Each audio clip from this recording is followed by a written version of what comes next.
Oh, I'm having some really fascinating conversations around non-sexual, sensual spaces and how something can be like a sensual space with boundaries and with agreements in place, and they can where we can experience turn on and not move into sex drive. And that, I think, is the biggest piece. It's like, how do we determine, how do we stay away from that when so much of our experiences, when we're turned on, when we're in that situation where we're experiencing that sexual energy like up into our bodies, that eros begin to turn on. How do we keep stepping back from that and allow ourselves just to be in pleasure without it needing to be in our sexual drive?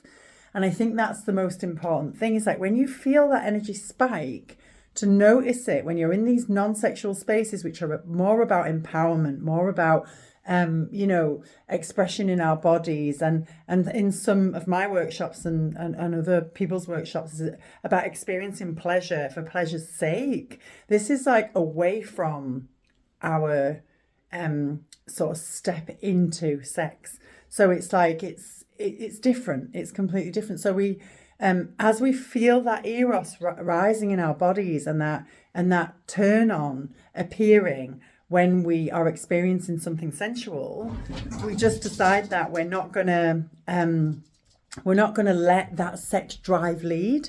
Whereas in some cases, when we feel that coming up and on, we start to chase it. We start to like move in the direction of, okay, this is feeling really good. I want to make it feel more really good. I want to make it feel more really good, to the point of excitement and building. And we're trying to move towards that climax state.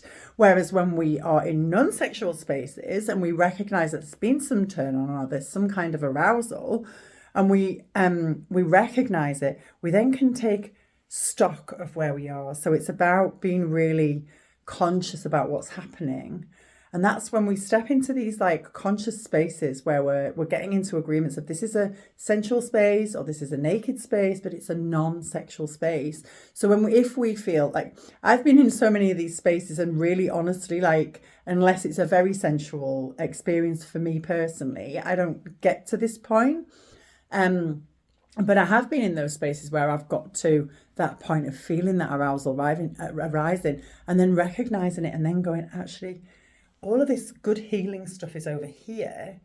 But if we take it into the sexual arena, it kind of like almost like bypasses all of the amazing stuff we could do over here if we could just allow ourselves to feel our feelings and notice all of the things that come up. Whereas actually, like, and not always, of course, like sexuality and sexual pleasure and all that stuff is very valid, a very beautiful and amazing thing to experience, but it can actually bypass quite a lot. I've used that energy to bypass a lot of my feelings in the past, and even to quite recently. But recognizing when that's happening. So like, yeah, just stepping back from that sex drive, just taking a step back from the sex drive and saying, okay, what am I feeling in this moment? And it is a game changer, an absolute game changer.